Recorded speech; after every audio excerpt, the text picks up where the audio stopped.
Okay, well, welcome back. So our next session is leveraging new conceptual and technological advances. And hello, put the wolf in front of in charge of the chicken coop, so I get to give the first talk.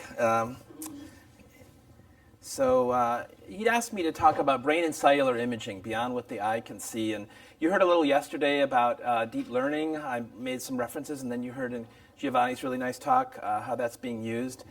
And so I think it's an amazing tool, particularly for the theme of this conference, which is embracing complexity. We've been working many years on this, and this is one of the few tools we've found that will embrace complexity kind of as it is, so you don't have to necessarily implement reductionist techniques. And there really has been a revolution. Artificial neural networks have been around for a while, even when I was in grad school, but kind of got overhyped and fell out of favor. But there's been a number of new developments, in particular this sort of layered neural net architecture where each of these is a layer, each of the nodes is a neuron, performs a small mathematical operation on whatever it's assigned, and then passes it forward and backward through the network. And you get these remarkable nonlinear relationships between the networks that enable it to do just classifications that oftentimes can be superhuman. There's new training math and scale. And I think one of the amazing things is you can put heterogeneous data in sort of one end of the network and get out these semantic classifications out the other that are really useful. And I organize a symposium every year for the last 7 at IEEE on computer vision and AI, and the progress there is just mind-bending. I can skip a year at SFN, and I'm not sure I've missed anything, but there I go one year after the next, and I wonder if I've lost a year because the progress is so remarkable.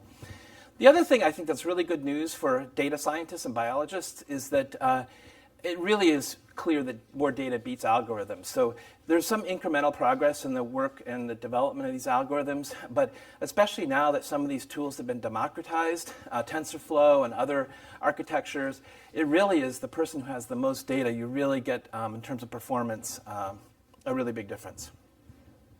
So one of the things I've just been really struck by, for example, in the popular press is how Google Brain and DeepMind have been able to learn how to play games, just as an example. So chess has 32 playing pieces, but if you do the calculations, it's maybe 100 to 120 to the 120th different number of games that could be played because of the various combinations of the pieces that could be on the playing board. And so even if someone played speed chess 24/7, it would take more time than the universe has existed to actually play all those games. And I'm struck by the fact that the human cell has many more playing pieces. And so what does this mean for hypothesis-driven biology, where we try to do something one thing at a time? And I love the story of Stockfish playing AlphaZero DeepMind at chess. So Stockfish was sort of the brute force, program all the moves you're going to make and try to just calculate which is going to be your best move. AlphaZero DeepMind just learned by reinforcement learning, so watching games, didn't really get programmed. And AlphaZero never lost a game, even though it gave Stockfish tenfold more time to think. And there's even one game, Game 7 in this series, it made a move humans had never seen before, as if it had learned sort of underlying principles of this very complex space that had escaped the human brain for as long as the game played. So I think there are a lot of applications. Hillel wanted me to focus on imaging. We use a lot of machine learning and deep learning for genomics, but there are a lot of applications. So I think one is just doing what humans do faster and cheaper. We have a paper on bioRxiv where we've figured out a way to sort of bootstrap with a little bit of machine learning and a little bit of annotation, an algorithm that will do a really good job at tracing neurites. So you can do these by hand, but they're just super painful, and it's not feasible to do anything at scale. But a lot of the programs in our hands off the shelf are really brittle, and you need to fine-tune parameters, and it's just not super useful. With this, you can kind of get the best of both. You can get basically the almost accuracy of hand training, but it takes about 1% of the time. And this is just an example where in high throughput, we traced neurites from a synuclein triplication IPS line that we made in dopaminergic neurons, and you see this huge difference in the disease versus control lines. Well, I got into this kind of by accident. All those robots, we generate a lot of data, so we had to develop computational pipelines for image analysis, and we used some machine learning, but it was like in 2014 or 15, I got a cold call from Google and they said, well, you generate enough data to be interesting. And so I became their first academic collaborator in their Google Accelerated Sciences. And the first project we did was something that seems maybe a little silly in a way. We wanted to see if there is more information in phase contrast images of cells than what humans customarily appreciate. We frankly haven't used phase contrast really imaging in any significant way since grad school, because we thought we really needed fluorescent labels to be able to see things in images. And so the basic paradigm was to take pairs of images. So take images of unlabeled cells and then generate another image with a fluorescent label, so ground truth, and then see with enough of those images, can you train the deep learning network to be able to predict the fluorescent label from just information in the unlabeled image, phase contrast image. And to our surprise, it was remarkably accurate. So in the case of nuclear DAPI staining, it was at a pixel level, roughly 96, 97% accurate. And we probably made this more difficult than it needed to be. We asked the network to predict each pixel, whether it was positive or negative, and the intensity. And it didn't end there. We've been able to predict a variety of immunolabels as well. This is MAP2, TUJ1, neurofilament, islet1. We've done membrane dyes. We've done other things. One of the things we'd love to do is to see if we can predict aggregates without labels, to this idea. And so I think one of the things we do, the trans differentiation protocol Andrew mentioned yesterday, it'd be nice to be able to see if we can get this to work. And I'll just say that even though our goal here was to be able to kind of create algorithms that would allow you to sort of do in silico screens, collect phase contrast images, but then predict all these labels and get all that free information. I think the take home for us was that our data was probably a lot richer than we think in these images, and that deep learning may reveal insights that humans fail to grasp. And so I think that for me is the take home here, that there's a lot of opportunities for this technology. One of the things that we did, or one of the phenotypes that we measure, as you heard yesterday, is neurodegeneration or cell death. It's been notoriously hard for folks in our group. We've done this for 20 years to be able to look at an image of a cell and tell whether it's healthy, whether it's just about to start to undergo neurodegeneration. It's easy if the cell's frankly dead. And so, humans were about 70 to 80% accurate for this. So one of the things we did, one of the things a postdoc did, Jeremy Lindsley, was develop a new biosensor called Genetically Encoded Death Indicator. It was based on genetically encoded calcium indicator, and the goal was to create a ground truth for the moment when cells first make a commitment to undergo neurodegeneration. And the basic idea was that these things are sensitive to calcium. These are tuned to be able to measure calcium transients at sort of physiological concentrations, so kind of where calcium would be during normal neuronal activity. But the idea was that maybe once cells make that commitment to die, they begin to lose homeostasis, and you might be able to see calcium levels that are markers of basically irreversible commitment to death. So we retuned this calcium indicator to measure fluorescence in this area, and we tested it, and it works really well. It's like, so far it's been 100% specific. We've looked at 100,000 cells. We've never seen a cell come back to life once it exhibits a signal, and so very useful. But it was, puzzled Jeremy, why are humans not better at detecting death if you can actually predict it so well from a biosensor? And so we tried to train a deep learning network, and so we generated examples, 23,000 examples, portraits of cells, half destined to die based on JEDI and half that were healthy, and fed those images into a deep learning network to see if using JEDI as the ground truth, but really having the network focus on morphology, which is what the humans were using as the label, could the deep learning network make this prediction better than humans? And after just 2.5 hours of training, it was able to achieve an accuracy of 95%, and with a little bit of tweaking, essentially got to 100%. And so now we have this algorithm that we can use for different cell types. It works for rodents, humans. And so the bottom line was there was enough information in the image. It's just that humans really didn't know what the relevant information was, couldn't really make the call, and couldn't make it consistently, that's for sure. This by itself is really useful, but it would be great to understand what the deep learning network's actually seeing. And that is one of the challenges with deep learning, is that it can feel like a black box. But there are increasing tools now to be able to show to humans what the deep learning network's seeing, so-called explanatory AI tools The one we used here is called gradient-weighted class activation mapping. It's an explanatory AI tool. And remarkably, we learned that the deep learning network was using two different features to be able to independently make a live dead call on a cell. So it focused especially on the plasma membrane and around areas in neurites, that's the pixels that are lit up here, to make the live call, and it focused on puncta in the nucleus to make the dead call. And that was a feature we had never actually appreciated before. So that biosensor is very good for sort of determining this time point beyond, where cells have really made a commitment to die. But as I mentioned yesterday, one of the reasons for us generating these longitudinal images was this idea of being able to go back in time and to be able to see to what extent can we identify features early that really predict what's going to happen. And one of the things you need to be able to do that is to be able to automatically track cells. And that can be actually challenging. We've put a lot of effort into getting really precise registration with the robotics and other approaches to line things up. But another strategy that we've tried, which has turned out to be really useful, is to take advantage of the advances in deep learning to recognize human faces. So it turns out computers are better at recognizing human faces than humans are. And so what we've done is to sort of imagine that neurons, in a way, you could imagine their morphology as almost a face. And could you now use that information to do cell tracking in a sort of position-independent way even? And could you use that to track microglia and other cell types that sort of professionally move around? And so basically we find the cell we want to track, it's the perp. We create this sort of lineup here of the suspects, and then we ask the deep learning network to be able to see if it can pick out of that suspect line which cell is which. And it does a very extremely good job, so over 90% accurate.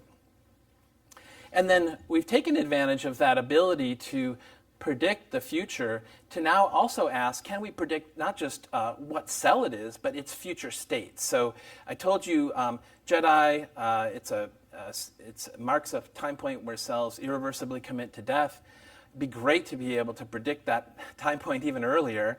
And so what we've done is to just use convolutional neural networks and take early time points and then pair them with images of that same cell using the tracking approach. But now using state biosensors to be able to have a future state, can we find something in that early image that would have predicted that future state? Maybe in time to be able to study it or to intervene. And this has been, we've been able to predict cell death like with 24 hours before with 85% accuracy, drops to about 70% if we go 2 days before. And we're working now with a drug company on a cancer drug. They have in phase 2 clinical trials that works on some cells but not others, and they don't know why.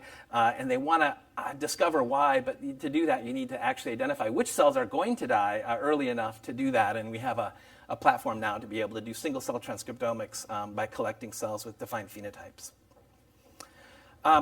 There wasn't much discussion of sort of circuitry and behavior at this conference, so I just want to mention that that deep learning is really well suited to be able to deal with these very complex systems. We've built, for example, automated approaches to be able to do single-cell analysis in vivo for, in this case, this is a zebrafish, and you're looking at a motor neuron that we've been able to follow over time, so we can get circuitry with this approach. And then we've built robots to be able to look at behavior. So this is a robot that will allow us to put fish in wells, and you can sort of see some of the images of the fish swimming here. This is a computational method called optical flow that allows you to be able to track fish movement, and we've been able to study circadian rhythms. And now we've done screens as well, and then use deep learning to define sort of behavioral phenotypes, but as a fingerprint. So now you can actually tell to what extent the genetic mutation or perturbogen affects phenotype or mitigates a disease phenotype. So I think these deep learning approaches are really useful for studying very complex features and also for integrating data. I don't really have time to talk about it today, but we using graph convolutional networks to integrate, for example, spatial transcriptomics with morphology data. So what I've told you so far are sort of cells in a dish. I gave you an example of being able to apply this to in vivo non-human organisms. I just want to mention one more application that we've been very engaged with, and that's digital pathology and applications of AI. So we've done a number of these, one with the Fox Foundation studying some of their biomarker samples from the gut, for example. We talked about this yesterday, to be able to develop algorithms that can recognize synuclein pathology. Here is an example where we've trained a supervised machine learning algorithm with folks at Mount Sinai to develop different types of amyloid plaque or tau tangles. So that essentially is sort of training the computer to do what the pathologist does, which has advantages. You can now do things comprehensively, quantitatively. You can extract these objects and you can analyze them in much more depth than you could normally. But one of the things I'm most excited about is the ability to use semi-supervised learning and to ask the deep learning network to find things in images maybe that humans can't even see that could be really useful. So this is an example where we just took plain old hematoxin eosin staining of Alzheimer's disease tissue.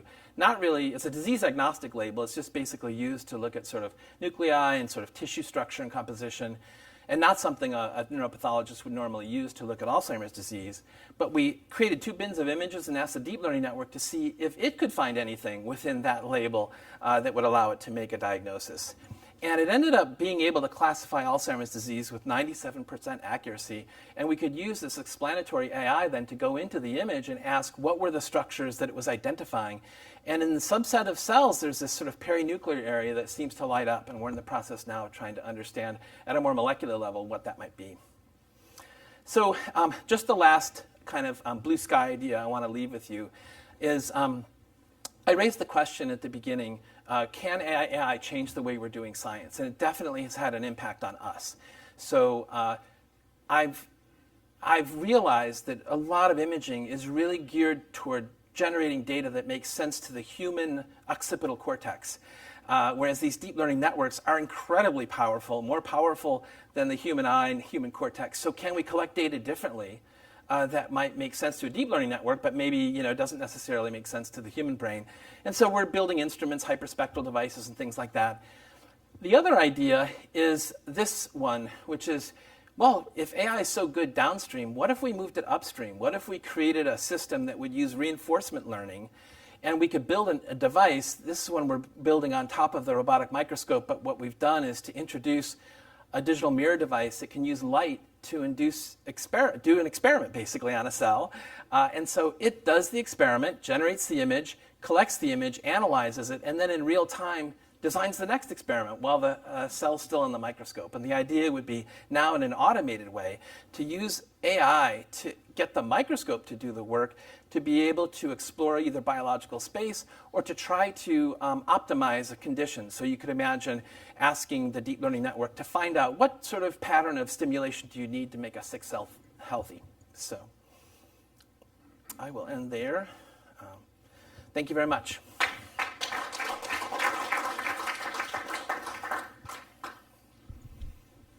Yes? Hang on. Oh, I've got one here. So I guess I had 2 questions, which seems to be, at least to me, seem related. So it's one thing to look at neurons and from image to image and try to identify faces, but if you look at something like microglia, they're much more dynamic. They're changing all the time. So is that going to work for something like a amoeboid-like cell, like a microglia? And the other question, which I think is related, is sort of again about dynamics, or if you look at a static phase contrast image for a given situation, it probably has a very good mapping to a fluorescent image. But how stable is it? If you change some condition, that mapping is still good, but it probably changes quite a lot. So maybe you could answer sort of how does a dynamic view sort of affect some of the things you're doing?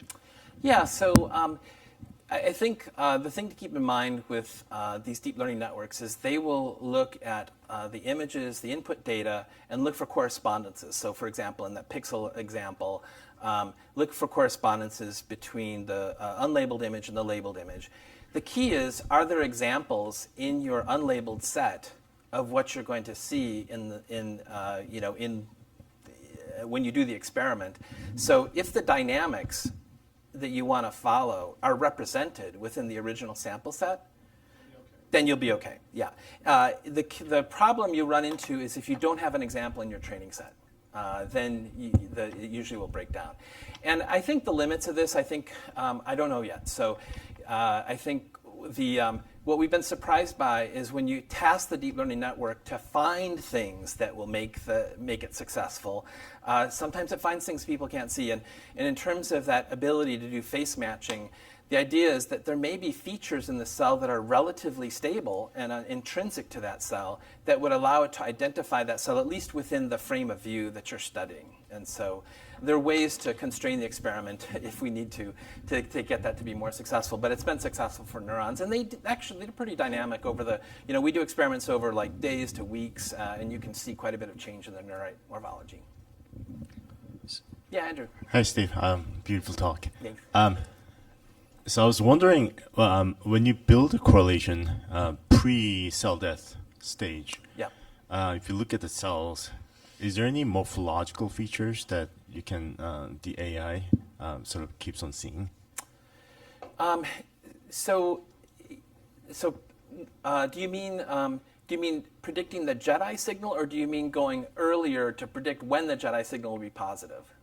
Or by the time the Jedi signal comes on, any like specific morphological features that? Yeah, so by the time it comes on, what we found when we use GradCam is that it's discovering puncta within the nucleus. So it's not even a nuclear shape change. It's something in the nucleus that's happening that seems to mark cells that are essentially destined to die, even though morphologically they may not.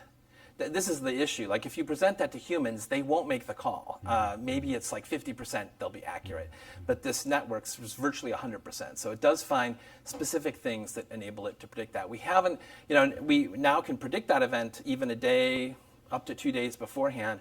We haven't done the GradCam analysis of that to see if there are earlier morphologic changes that might be predictive. Great, thanks. Steve, what do you think great talk. What do you think the prognosis would be for taking human peripheral blood cells and just looking at the population to see the extent of inflammatory activation?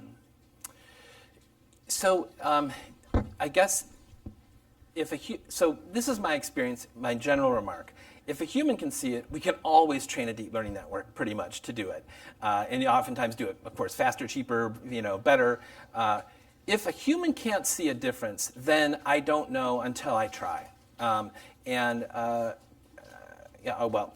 took this slide out because I didn't have time, but this is, we took dopaminergic neurons from the Michael J. Fox Foundation collection, and we just didn't tell the network anything except that these cells were taken from people with sporadic Parkinson's or GB Parkinson's or LRRK2 control. And we could train a deep learning network to recognize dopaminergic neurons from sporadic PD with like 95% accuracy. So could you do something on peripheral blood cells to detect inflammation? My gut is yes, but until you try, you don't know. So I just wanted to say something. I mean, I understand the hype about AI, but physicists can fool AI very simply by changing the noise. And you know this very well. And this is a problem in MRI imaging, for example. You can't generalize from one machine to another machine the same algorithm. So it's very careful because biology is very noisy. And this noise, as Herbie said, changes actually in context of changes in the system that are happening. Yeah.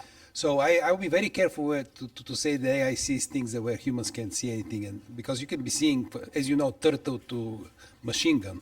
That was a famous few years ago joke that physicists change the noise, and suddenly from a turtle, the AI starts seeing a rifle. Sure. So I'll say two things to that. One is, in the cell paper I referenced earlier, you're absolutely right. So a lot of these things especially can be kind of overtrained to the specifics of the data collection instrument. So in that study, we built in basically 3 different laboratories, 4 different instruments to be able to develop algorithms that truly generalize. And the huge advantage there is that we had a ground truth. So we had something the network could train on, so it wasn't just seeing, recognizing things. And when, and so I think, but that is, there are a lot of risks inherent to AI, for sure. And I think one of the huge challenges in this field is that generally speaking, the networks work better when you have a lot of data. And when you're talking about clinically related things, oftentimes the number of samples are quite limited. And so it's a huge challenge. ideal for looking at co-pathologies in neurodegenerative diseases and mapping the pathological diversity. So Yeah, exactly. So the project I told you about with Mount Sinai, we started with plaques and tangles, but we have Lewy bodies now with a tool. We're trying to be able to measure other co-pathologies. And then the idea would be, is any of this predictive of the clinical phenotypes that patients have? Could you create a multivariate model that integrated the co-pathologies? Could you relate the co-pathologies? So that's one of the goals, for sure. We probably should move on. Okay. Yeah, thank you. Great.